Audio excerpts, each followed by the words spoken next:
You know the only thing worse than running out of money and being dead broke? Running out of money and being dead broke when you're thousands of miles away from home, which we are currently, as we are in this parking lot here. Let me show you guys. Hiding out in this parking lot, waiting for these girls to get out of Target. They had to do a quick Target run. But this bank ATM is shut down, and you can't drive through. Maybe you can access the ATM if you walk up to it, but it's got caution tape all around it. So I have to assume they don't want you to use it. And see, that's not my primary bank, so Chase wouldn't get my business because ultimately I would receive or be charged a fee for using an ATM outside of my network. I made sure to make sure I had enough cash, or at least what I thought would be enough cash before we took off on this trip. So I don't need to access the ATM, but I did come across this alarming story. Besides the fact that you guys have been to Target in Jackson Hole, Wyoming, but this place looks baller AF. I mean, Michelle sent me a message from inside. She said, it's a really nice Target. But either way, I'm over here reading through some emails and reading through some messages that people sent me on Patreon. I'm getting caught up, working on another video that I'm going to bring to you guys. I think you're going to really enjoy it, showing you some of what we saw today at Grand Teton National Park. Never a dull moment, is all I can say. And this article I come across, or at least somebody shared with me, big shout out to Ron, appreciate it, Ron. And it says that Bank of America is shutting down accounts.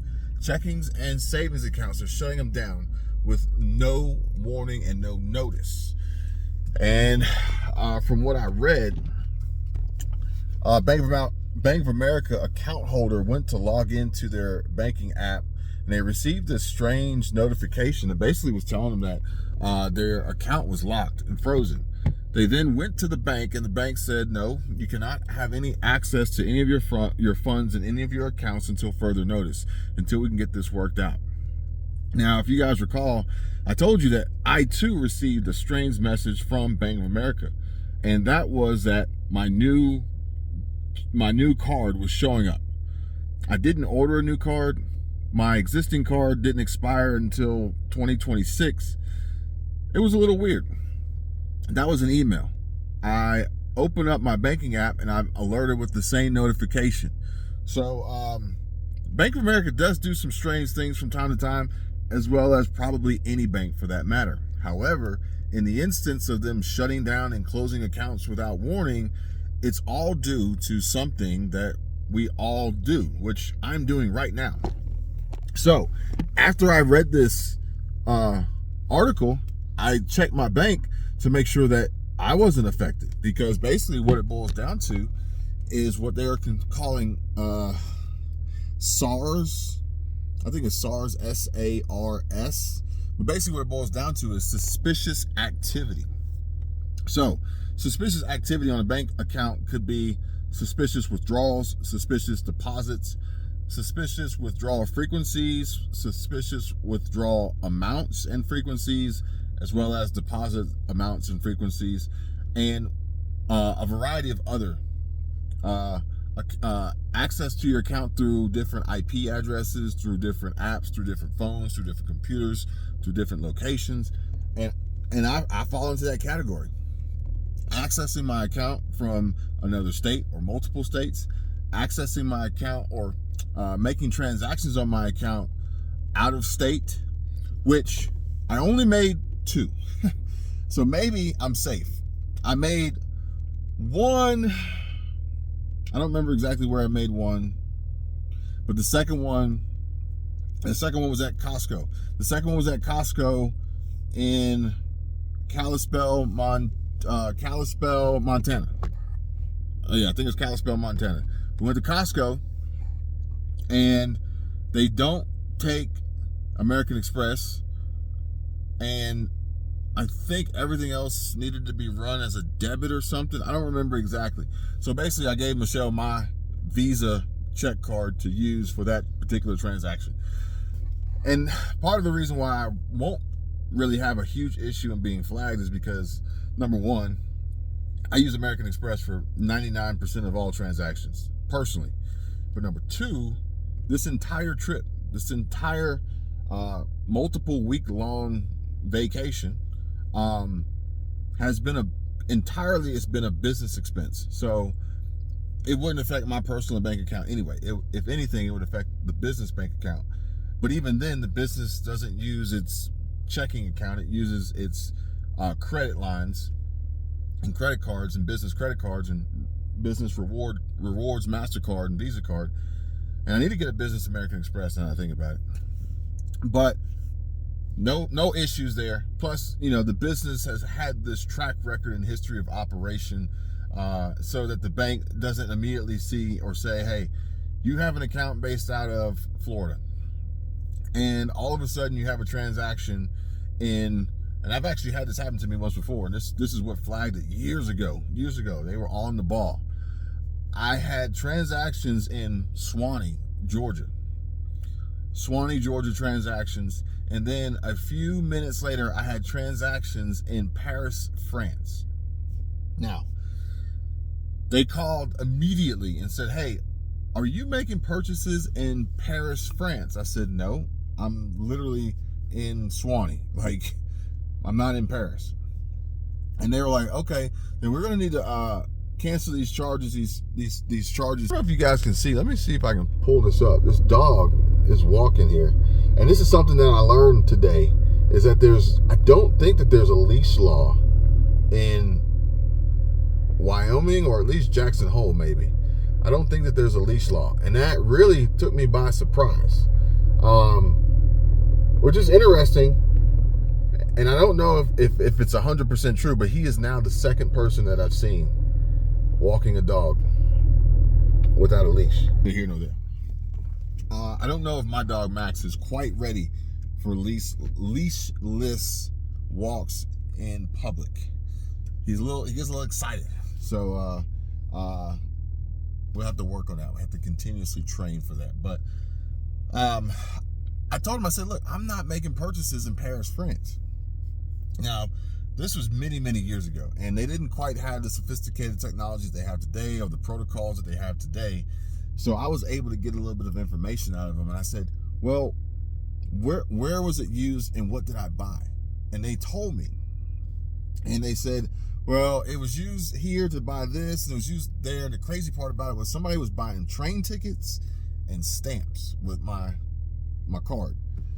And then they tried to buy a laptop in New York, I think.